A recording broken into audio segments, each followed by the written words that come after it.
Welcome to another episode of Courageous Me. This is an interesting one. So my husband said to me, Kim, you've got to meet this amazing woman, Suzy Miller. And I said to him, why? He said, trust me, you just have to meet her. She's phenomenal. And so literally, this is Suzy and I. So I'm going to introduce Suzy Miller. We don't actually know each other. So this conversation is not just me getting to know her, but all of us getting to know her at the same time. Now, Suzy is a leadership specialist. And Suzy, before you share a bit about you, what excites you about having a conversation around courage? Yeah, I feel like when I got this call up, I sat back and thought about courage and thought about the courageous moments in my life, and I'm excited because it forced me to stop and reflect on what those moments were. And there's a bucket load of them, which is really cool. And that's interesting because often when we think of courage, we think of what's that big, daring, great feat.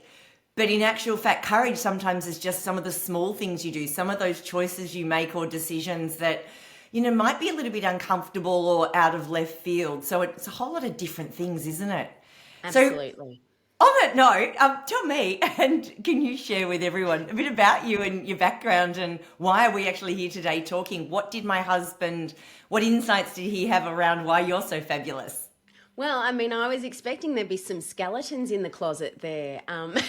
So, so I'm pleased to hear that not much has been shared. No, there wasn't too many skeletons at all. So, for the past, 12 years, I've run my own business in leadership development based on the New South Wales Central Coast. And prior to that, I did 22 years with NAB Bank, and I think you get less for murder than working with a big four for that long. But, for me, it was a really exciting journey. The 22 years flew by in a heartbeat, as happens. And so I'm really excited to share some of the stories from that career time as well. I'm a mum of two kids, so I've got Tia and Max. And in fact, when I stopped working with your husband, I think I was probably heavily pregnant with my daughter.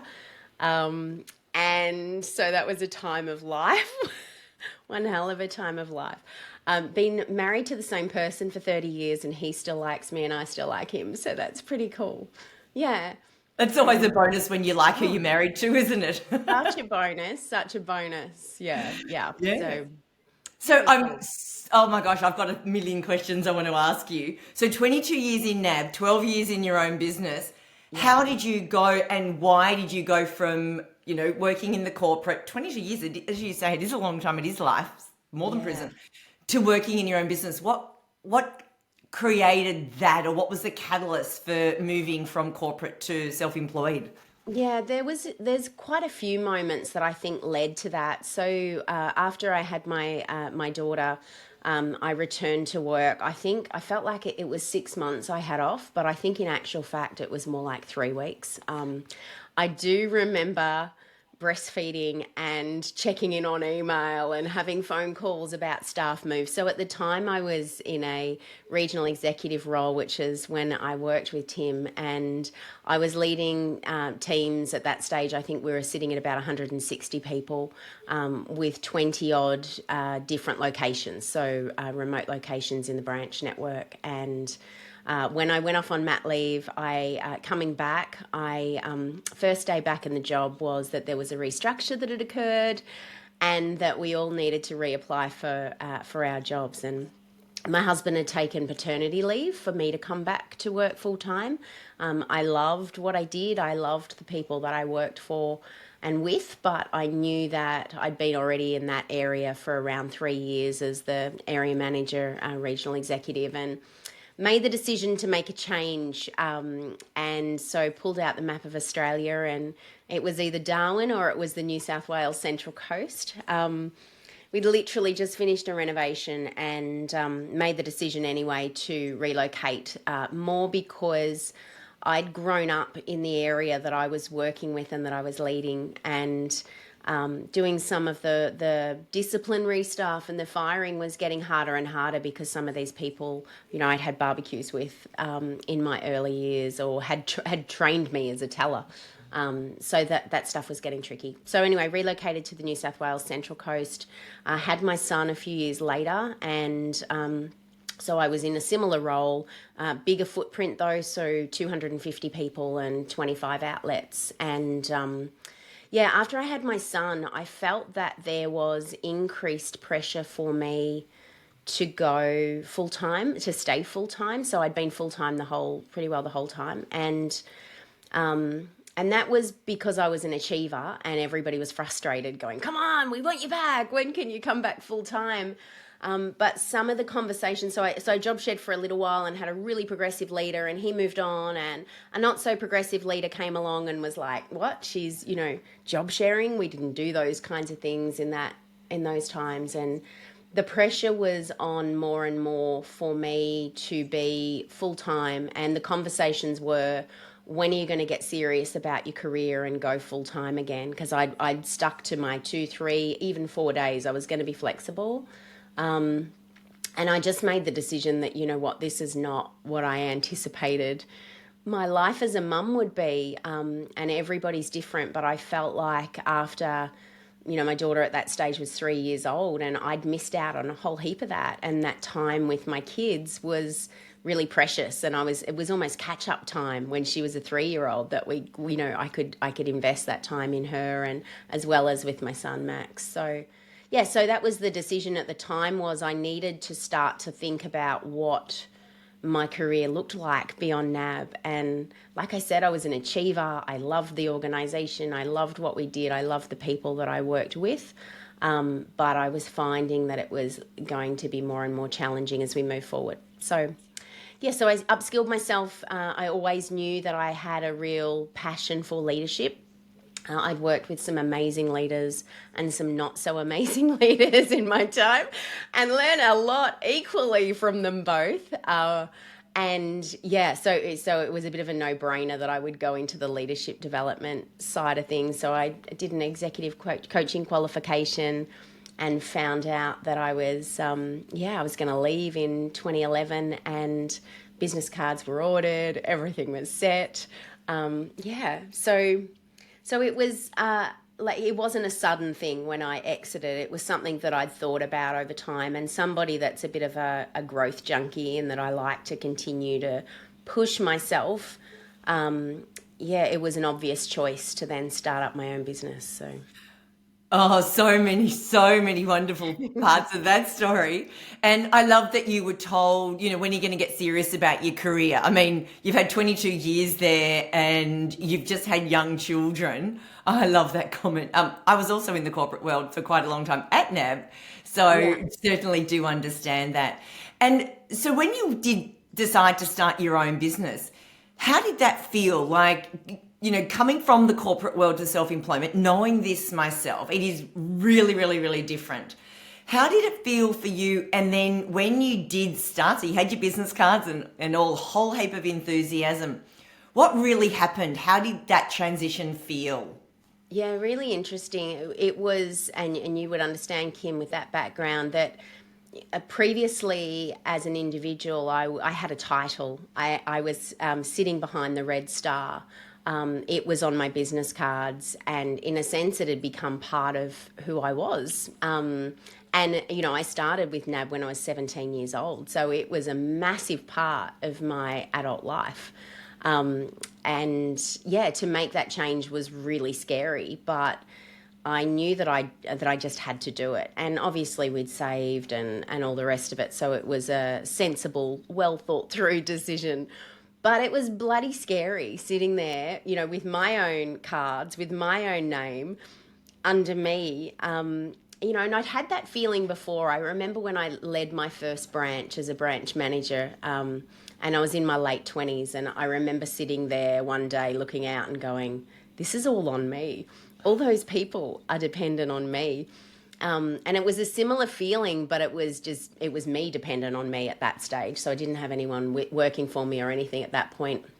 But one of the things that I did really quickly, being a bit of a social animal, is I knew that a lot of the behind the scenes, setting up my templates, all the boring admin stuff, that I'd always had amazing EAs to take care of that stuff for me. There was me. I didn't have a stationary room, which was one of my greatest losses of all time. Um, yeah, it was me sitting there going, okay, I've got to make this happen. So I started doing some volunteering in youth leadership, I think 22 years with a big four bank, and it was super competitive at the executive, senior management level. I needed to do some soul rebuilding, so I did some volunteering with a youth leadership program, which leveraged off my executive coaching skills that I had and my leadership skills. And yeah, I feel like that was a really great thing for me to do because I still had that people side. Fronting up, leading large teams, I was used to being surrounded by people, and suddenly it was me. And when I started, I actually started work in my walk-in robe. So that was my office space. It was the only available space in the house that I had. So I would be on Skype calls with clients overseas and around Australia, and I'd peg up a sheet kind of behind me to hide the clothes. I mean, we all did that during COVID lockdowns, right? But I felt like a bit of a fraud back then too, going, oh, I wonder if they see, do they know? I had to make sure it was always nicely ironed because otherwise I'd sit there watching the crinkles during a coaching session. Yeah. So Oh, yeah, that's it's pretty, gorgeous. yeah, scary. But as I look back on it, like I just think, oh, you know, um, the leap just has paid off tenfold. So And not did you only, get yeah, people? This is what I got when I made the move too, and I had a 9 month old at the time when I decided there's more to me. There's something missing, and I know that it's self employment. But yeah. did you have people say to you or question, why are you doing this? Why are you leaving a perfectly good job that you're excelling at to go into the unknown? Did you ever get any comments like that? I exited pretty quietly and pretty quickly. So I think I was already out before anyone realised what had happened.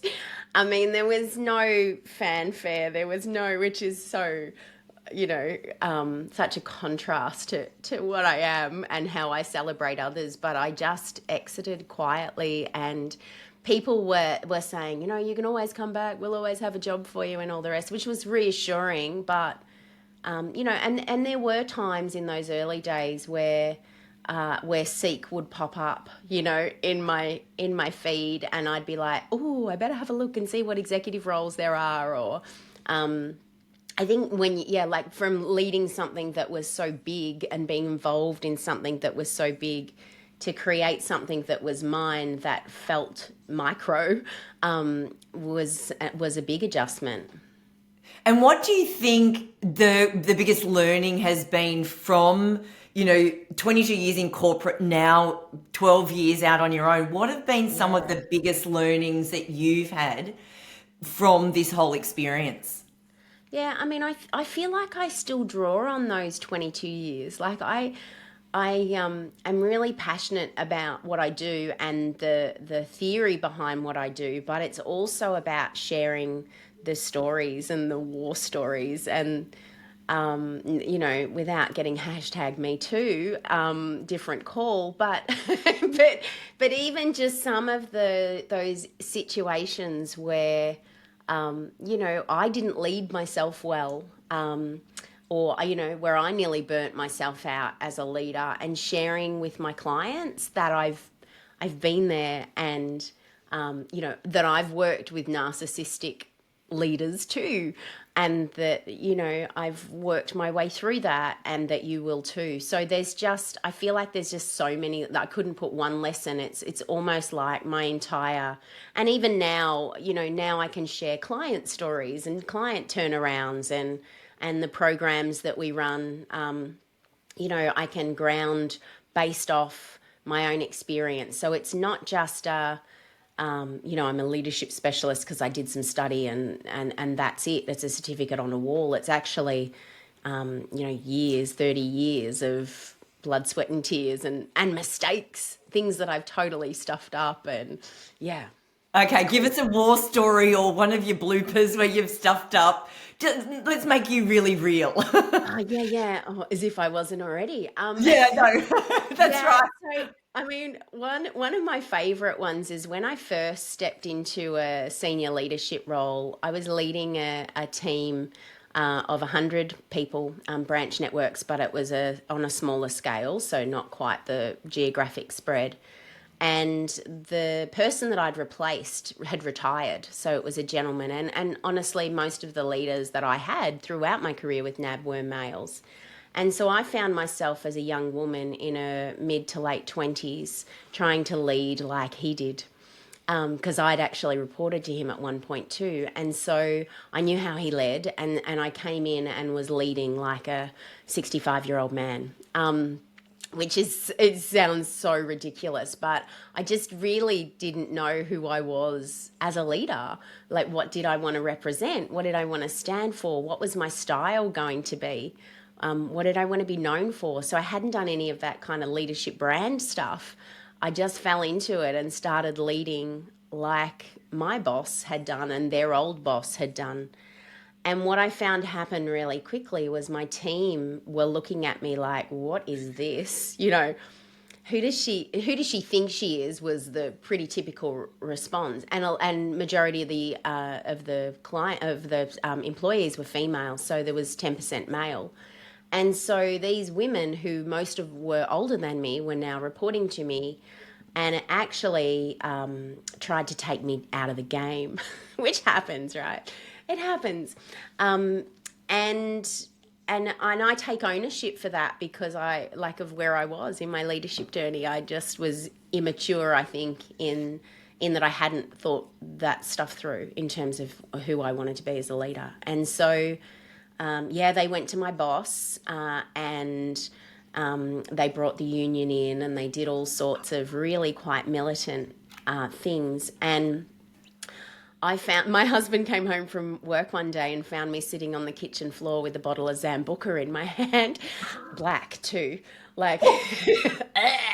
Anyhow, yeah, and so he's like, "What's happened to you?" And I was just crying, going, "Why don't they like me?"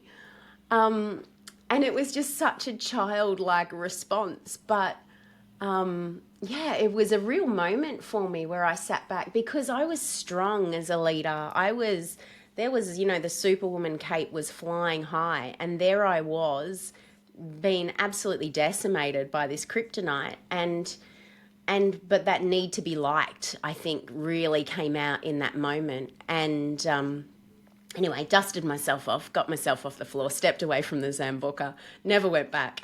Um, and sat in front of, I got my team together, I got the team of branch managers together and sat in front of them in a conference setup, so in a U shape with them all sitting around me, and talked about, the way that I'd led, and talked about the learnings that I'd had from that, and was really vulnerable. In fact, I sat there and I cried through some of it, and no one had ever seen me cry in the workplace up until that point, because if we go back to what I grew up with in leadership, that's weakness.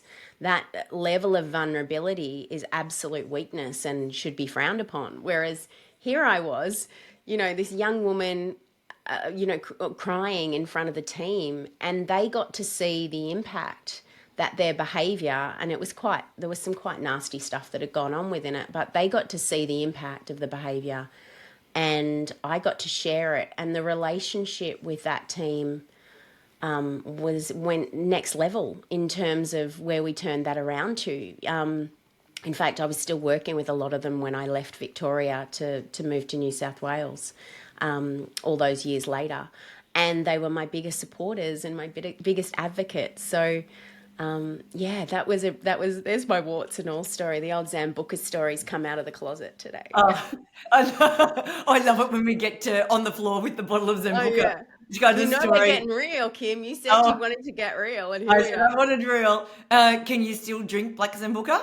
No, I can't. No, No, no, no. no. Never went back, actually. There was a few other moments that, yeah, cemented that for me. But, oh, No, nothing like a good memory to turn you off some sort of Yeah, groove forever. exactly. That's right. Can I ask, how old were you when all this happened? I was 27. Oh, so you were really Yeah, a baby, yeah. And yeah, obviously trying to 27. play the role of a 65-year-old male leader didn't work out for It's you. never going to go well. And really, up until that point, I'd had 5 years of leadership experience. I was in the days, and I'm not sure about you, but you had to do kind of 2 to 3 years in every role. And so when I started with NAB, I was like, okay, I'm extroverted, give me customers, let me loose on the counter. And they were like, no, no, no, you're back in the batch clerk room, which also doubled as the smokers room. So in those days, and this was this little 17-year-old asthmatic working in this environment. Yeah. So anyway, there's so much there. We could do 400 podcasts on Oh my those God, times. absolutely. I've just got, oh my God, I want to know about that. I want to know about that. And also that feeling of getting the team together who have just, by the way, literally stabbed you in the back Yeah. and hearing all this stuff and the tears come out. And now I'm assuming that none of that was put on, right? You weren't doing it to be vulnerable to, No, no, because this no. is It what good was leaders raw. are. Yeah. Yeah. So why do you think they then responded differently to you? And it sounds like that was kind of pivotal and a turning point for your leadership. Why do you think that was? I mean, I think it was just a moment where the Superwoman cape came off. And, I think they were looking at me going, who does she think she is? She's had it easy, da da da da da. But actually, in that moment where I shared that vulnerability and shared the impact actually of their behavior, it actually elevated their respect for me, which at the time it wasn't a strategy because I would have done the reverse strategy. I was really well supported actually by a peer at that time, and she said to me afterwards, "Oh, that was so strong of you." And I went, "What do you mean?" I cried. What an idiot. I was really beating myself up. And she's like, "That was the best thing you could have done." And yeah, maybe it was. Didn't feel like it in the moment, but anyhow, I don't think I ever Oh, cried anymore. but the beauty that you said that you took the Superwoman cape off Yeah. like that and you exposed that you were just this human being underneath this Superwoman cape. And I love how you called it the kryptonite and what have you. And then from there, with that elevated level of success, of respect that they now had for you, Yeah. did anything switch for you inside as a leader or how you approached it? Like, did that kind of start a series of changes that were noticeable from your perspective? Yeah, 100%, Kim. I mean, I started just leading more authentically. I did some work on myself around who I wanted to be as a leader, and I obviously checked in with the team about what did they want. Like after that moment, it was okay. Well, how can we move forward with this? Because I think, in a sense, they thought they were going to get rid of me. Um, but but that's not how I roll. They absolutely weren't getting rid of me, and I was there to stay. But I knew that we both had to do some work there, so they needed to do some work clearly in terms of when you've got some feedback, come talk to me. But I also needed to look at myself and go, well, why didn't they? Why couldn't they come talk to me? So a lot of work in terms of my own development as a leader, and who I wanted to be, as well as, checking in with the team to make sure I was being the leader that they needed me to be. And that authenticity really then, I think, became a trademark, and it's still part of what I do now. Like, I hear this all the time from my clients going, you're just so real. And I'm like, well, this is me, right? It's really owning yourself and going, this is who I am. And that's not to say that I don't, turn the dial up or down when I need to when the situation requires. But yeah, I think that it was a formative time for me to actually go, yeah, who does Suzy Miller want to be as a leader, as opposed to, what I'd seen everybody else doing and trying to be them rather than just me. And as you worked out very early, that did not work out for you. That is such a courageous act, even just the whole going on a journey of, exploring who you are, who you want to be, how do you want to show up as a leader. What are some of the things, and I mean, this is something that a lot of us continue to work on. What are some of the things that you tapped into or you did, like the actions to actually allow you to do that, to be able to sit here quite, and it sounds like quite confidently, knowing who you are.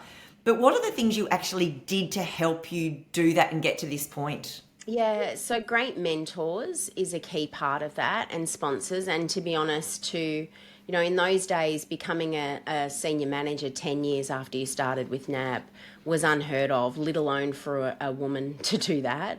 And mentors were a key part of that. So, reaching out to key people of influence. There was a time in my career where I was stuck in those early years because I was ambitious and I wanted to grow. And some of the support that I had around me, for example, my branch manager, when I realised that, hey, I can see that I could have a career here. I can see progression. I can see pathways, even though there were no women or very few women in those. And I asked him what I could do to progress. And he said, well, you can start by making me a coffee. And these kinds of things that happened around me, I could have gone, okay, so I'm his personal barista. I mean, that they didn't exist in the early 90s, but I could do that, or I could actually reach out and let the world know that I'm here. So one of the real moments, and I think of my 22-year career, this was a defining moment for me, was I was on a training course in head office in Melbourne. So I was on the Mornington Peninsula, which is about an hour and a half from Melbourne, and it was really easy to hide and be hidden. So my boss knew that I was an achiever and didn't want anybody to know about that. And so he just kept saying, every time I'd have this was my area manager, I'd have these career conversations, he'd be like, yeah, we'll get you somewhere. No, just sit tight. And I was not prepared to sit tight. I'd been studying in the background and I'd been learning all the roles ahead of me. I wasn't prepared to sit quiet. So I was on a training course in Collins Street in Melbourne, and I made the decision that morning that the state general manager was in the same building as me, and what an opportunity to go and say hi and introduce myself. He had no idea who I was, and I walked into so I went up the lift, stood in the lift going, what am I doing? This is career suicide. Like, this guy is just going to bounce me out of there. But I just wanted to meet him. I just wanted, him to know that I existed, and went up to the sixth floor, elevator doors opened, and there was a part of me that thought, hopefully he's not there, or anyway, he was there, and I got taken straight into his office, which I didn't expect. And I just put my hand out and said, hi, I'm Suzy Miller. Tony, really great to meet you. His name was Tony Forrest, and still is, because he's an amazing man. And I had lunch with him only a few weeks ago when he was travelling New South Wales, and everything changed in that moment. He talked about it actually over lunch a few weeks ago, going, in comes this bold as brass girl. I mean, I was packing it on the inside. And out comes the hand, and, she shakes my hand, good firm handshake. And only, I think, 3 years on from that, he brought me in as his 2IC. Obviously I'd been doing some work in the background, and I got promoted not long after that. But it was just about seeking out people that could support my career and that would believe in me. And Tony was a key part of my, most of my time at NAB, in that he was a great man that inspired me and that I could trust and that I could go to and that I could be vulnerable with, and who would give me an uppercut when I needed it, but also, support me and encourage me and champion for me. So, yeah, so there's moments like that where that's great mentors. And even now, 12 years in my own business, I still have these great mentors. Some of them are women, but most of them are actually men. So most of my mentors at NAB, because of the way the gender stats were males. So I've had some amazing male leaders, in my time, which was really helpful, I think. Oh, yeah, completely. I love, though, that you've gone in to meet Tony. So he's senior. What was your intention for that? Did you have an intention, or just something took over you and your body just, found it going up the lift and going and meeting Yeah. him? I mean, I could see what was happening, and I was frustrated because I felt stuck. So because I was having these conversations, I was doing the work, I was doing the study, I was doing the extra hours, and nobody knew I existed.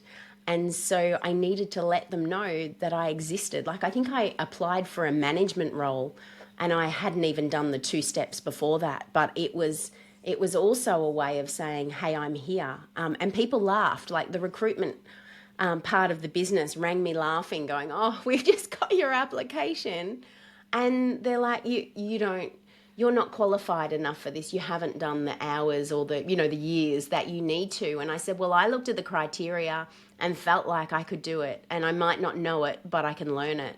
And that wasn't enough in those days. So yeah, I mean, it's no surprise, I think, even with what we do in our business now, that one of our key programs, and this is another moment of courage that is probably one of my greatest moments of courage, is starting a women's leadership program in a regional area, and really pushing that cause forward. And it's great men that have given me the courage to do that. So yeah, can we talk about that? Oh, Because it's very, oh. it's this is my like, this would be my most courageous. All that other stuff, the Zambuca, nah, that was just building. Um, yeah, so I identified a need. So a lot of the work that I was doing and the people I was working with were male leaders, because that's where the execs are, right? So that was my client base, and I was also still volunteering, and doing some paid work with youth. And I was seeing young women pushing themselves forward into leadership as Year 11 students, as an example, for leadership opportunities, but we weren't seeing that translate into into the gender equality stats in terms of workforce diversity. And my daughter, as a 9-year-old, came home having heard about the gender pay gap for the first time on International Women's Day. Good old BTN let it slip, and she was furious with me for not telling her that if her brother Max and her did the same job, that he would get paid 20% more, just because he's a man. And she was furious with me for not telling her about that.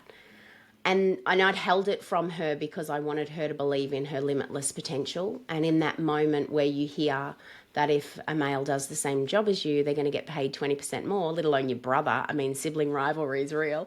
That, there's nothing that fires up a young woman more than that.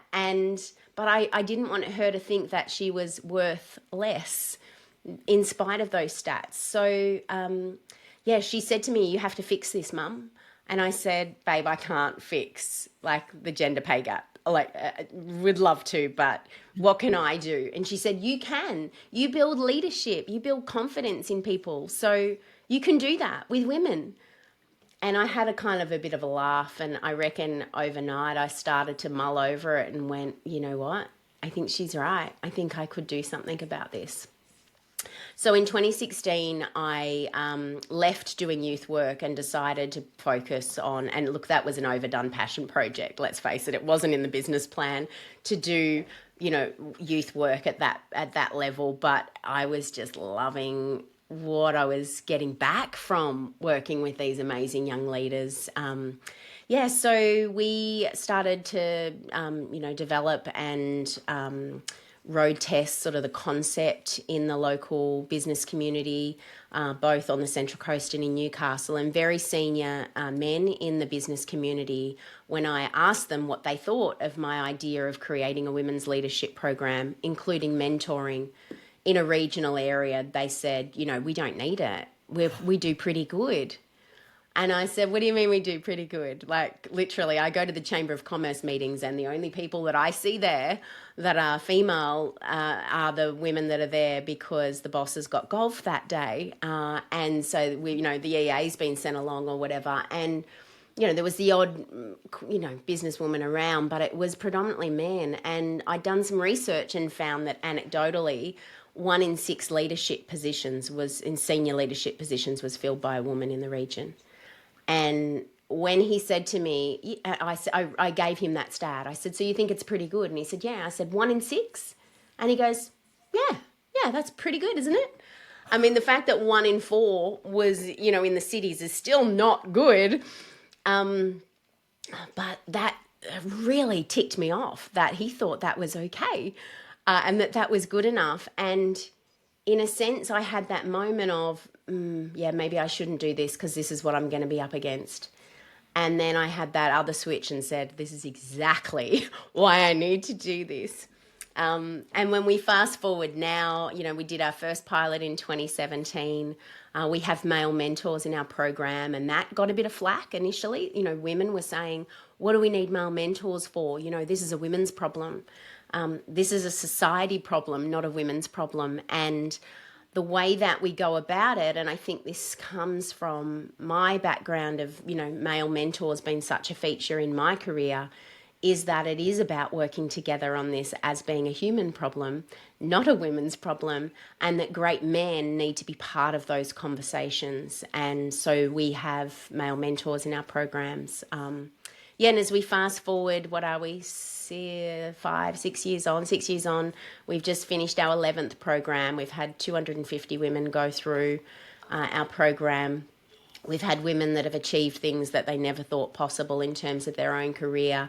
Our most recent program, we had an uplift of 76% in terms of women's ability to be able to communicate their value and their worth.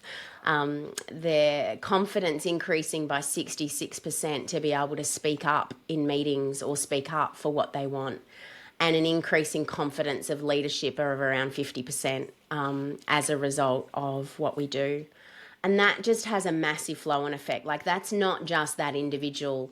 That's that individual showing the way forward for other women in their workplace. That's that other individual sharing that within their families. And we've heard of this where daughters have put their hand up to be school leader because they were seeing their mum being courageous and asking for what she was worth, or selling them herself, or going for that promotion even though she didn't tick all the boxes, but knowing that even though she didn't know it yet, she could learn it. And I mean, that's part of my story, right? So it's super cool. It is so super cool. And oh man, so up my alley. And it's funny, actually, I had a guy get in contact with me just 2 weeks ago. Literally, we jumped on the phone after, doesn't matter how he came about. And he's a man in his, I think he said he was in his late 50s, early 60s. And he said to me, Kim, I know there's all this stuff going on around supporting women. I know you work, supporting women and that. He said, as a man, I'm reaching out to you to say, hey, what can I do to help? Yay. What can I do? And I said, there's actually a term for you. He's like, oh, really? I said, it's called a male ally. And like it or not, it's because there are men that genuinely go, hey, how can I be a part of this? How can I support it? It's not us and them. I loved how you said, Suzy, this is a human problem. And when you can tackle it with both genders, at the table, it goes so much further. And if I can just share, a couple of years ago, I was talking to a guy in one of the large corporates about doing some work with all of their female leaders. And I'm sharing with him a whole lot of research I'd done. Anyway, so I was talking on a Zoom call with him and a colleague who, she was probably one rung under him in terms of the corporate hierarchy, but still reasonably senior. So I was going through some of the things about women not speaking up, that hold themselves back, not feeling confident, feeling like they've got to have more qualifications. Anyway, he turned around and he said to me, well, that's a load of rubbish. That does not exist, and it certainly doesn't exist in our organisation. Anyway, thank goodness the woman sitting there, they were in the same room, literally whacked him over the shoulder and said, are you kidding? This is how nearly all of us, everything Kim has just said, either has affected us or we've observed it if it wasn't personal to ourselves. She is so spot on. And to his credit, he sat back and said, that's interesting. Tell me more. Yeah. But it was so, like you saying, when the guys are saying, no, 1 in 6 female leaders, in a region, like, that's sweet. We're all good. Yeah. It's like, no. Absolutely. But also doing it not just for those individuals, but the flow-on effect that they have, as you say, to other women, those that are coming up in the ranks, those that are following behind, the daughters, But even the sons, I've got two sons. And when they first heard about the gender pay gap, they said to me, Mum, is it real? Like, you know, if a man and a woman in some cases are doing the same job, do they pay the man more? I'm like, oh my lordy, yes. The amount of times I've been the woman in that example. And they said, why? Why does that happen? And it was such a beautiful, you know, curious, I don't know why this happens. And then, of course, we've had conversations, many from there. So, yeah, it is beautiful. So Suzy, tell me more. Like, I'm sure you've got like thousands more stories, but what else have you really noticed with the work that you're doing? Not just the impact it's making, but where it's enabling other women to be more courageous through the program, through the learnings, through being more confident. What are some of the other courageous acts that they're able to then take on? Yeah, I mean, we're seeing some do make a decision to, you know, to move up or out or do something kind of different. We're seeing women that are now doing some study that they've never thought they could do, like to achieve and tick off that degree or that MBA that they, you know, felt that was unachievable. But it's also even life stuff. You know, we have so many balls in the air, and actually stopping and asking for help from those around them, you know, from the family, getting the family more engaged and getting the partners more engaged, and, you know, and asking for that pay rise, you know, because I feel like, and this is what some of the research showed me, is that sometimes we hold ourselves back too. Sometimes we don't ask because we had a bad experience the time before and we think, you know what, I don't want to do that because, you know, it was an uncomfortable situation last time. Yeah, and so, you know, we're seeing people that are more open to doing that. Even just, you know, getting involved in different subcommittees and things, and actually having a voice at the table. You know, I know Cheryl Sahlberg talks about this quite a bit. That we get a seat at the table, but we lean back instead of leaning in. You know, having that voice in the room. But the other outcome, so our mentors have executive coaching, and as part of it, so that this is actually a professional development program for everyone. It's not just a mentor's, oh yeah, it's nice to give back. So there's an investment required for the mentors, and they're working on their goals as well. So it creates this power-free partnership. And at our most recent program, one of the male mentors said, I just got the best performance appraisal that I've ever had. And, you know, it's a 5-month program, so there's enough time to, you know, really make some change. And he said it was the best review that I've ever had. And it's because of this program and the goals that I've been working on and the skills that I'm practicing as a mentor, because we teach them coaching as well. We don't want it to just be an advice giving. As much as that's helpful, advice giving is helpful, we want them to be unlocking the confidence and empowering the participants or the mentees to, you know, be able to self-solve beyond the end of the program. Yeah, so super cool. So the mentors are then learning that skill. And I mean, that's transferable in the workplace. So everybody's a winner with that. Yeah, so it's not just the women's great stories, but there's some great men that have been involved. In fact, our program last year, we had 80% male mentors in the program for the first time ever. So, yeah, very cool. Why do you think that is? What's shifted? Well, it's organisations, it's progressive organisations, and this was a mining organisation that said, we want to invest in our male mentors, we want to improve diversity, and these men need to understand what the experience is like for other women. And so they came into the program not working with people from their own organisation, although that sometimes happens in other programs, but it's an opportunity for them to listen and hear, like you've done with your boys, hear the stories and hear the challenges, because it's easy sometimes to have the blinkers on and think, no, that doesn't happen here. But the reality of what happens, it can be quite different than what you think at the exec level sometimes. So, yeah, so super cool. Oh. And we have a high rate of repeat mentors as well, because they just go, you know, we get so much from it. So some have said, I actually think the mentors get more from it than what the mentees get. But it's really great. I mean, obviously over that time we've been able to track where people are and the jobs that they're going for, and time again people say, you know, you gave me the strength to achieve what I've achieved. Yeah, and even asking for roles that don't exist in an organisation. There was one from last year's program who just said to the organisation, "Hey, you know, I'd like to move my career in this direction. We don't have anybody in the chief technology officer space. Could we perhaps look at creating a role?" And they realised that there was an opportunity, and so she, you know, created her own job for her.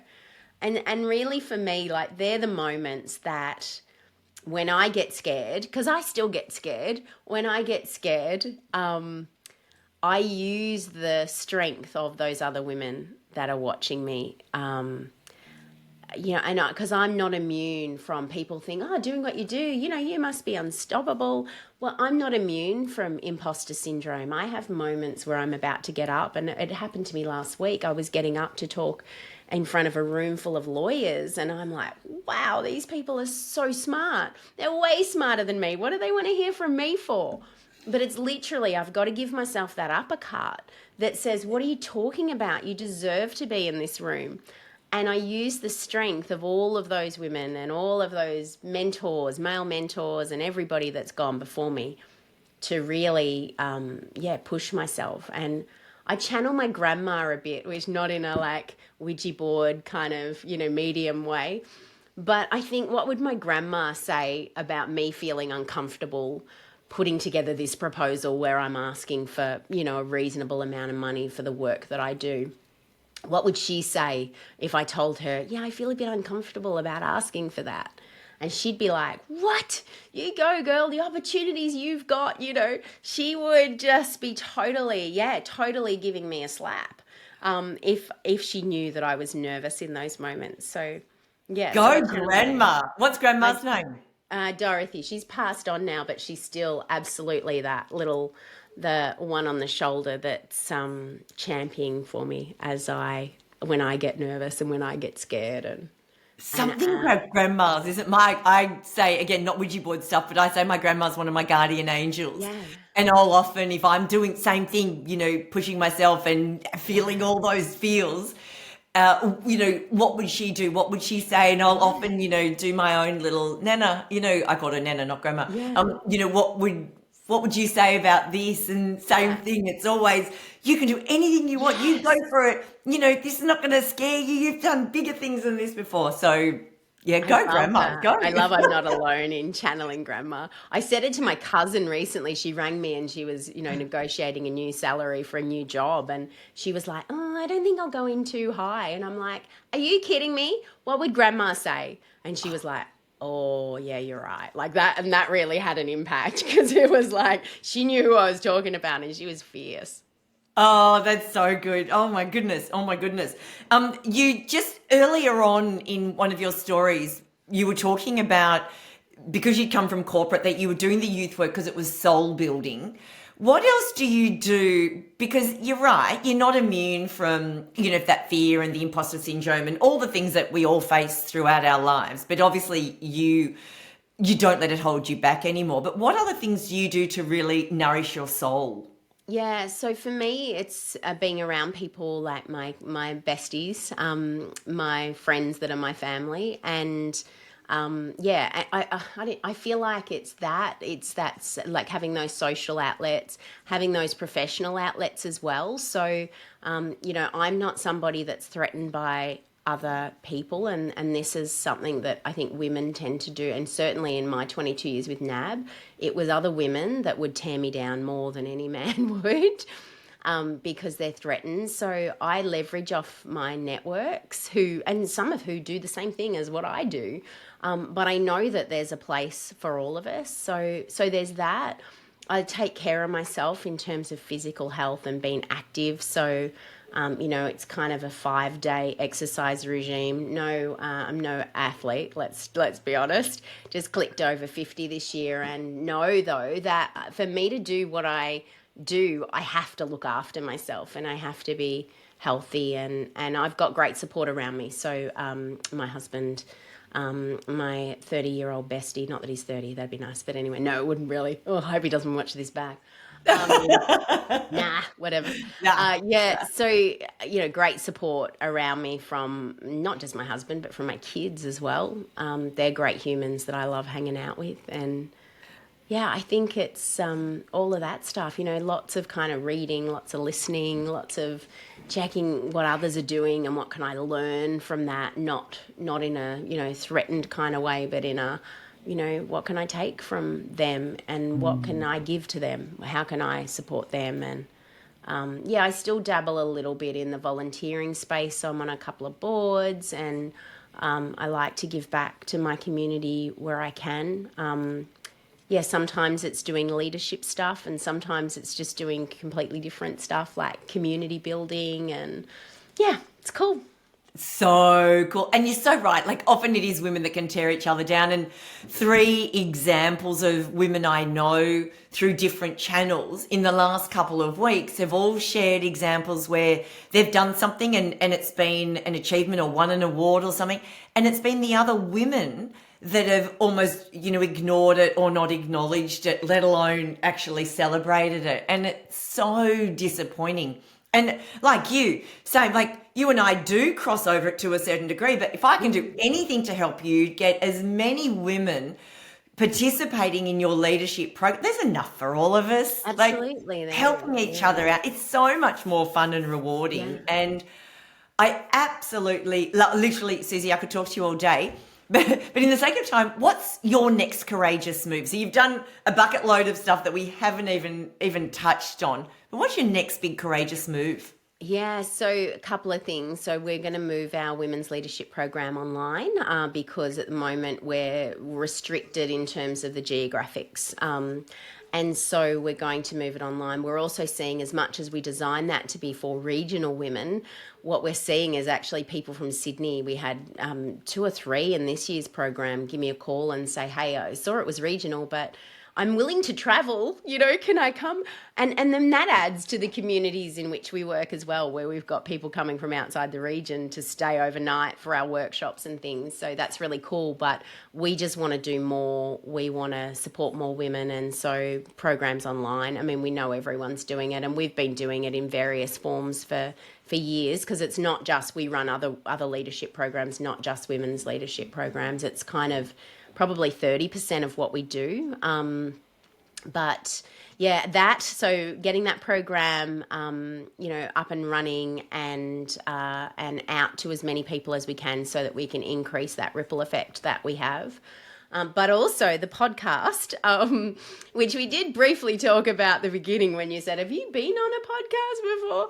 So often a visitor on people's podcasts, and for about 5 years it's been on the to-do list. And I was going to do it pre-COVID. And then got busy and didn't. And then during COVID, everybody did it. Obviously we moved everything we did online during that time too, but didn't do it at that point. So this is my public commitment that it will be happening. The microphone and everything is all purchased. All the hardware is there ready to go.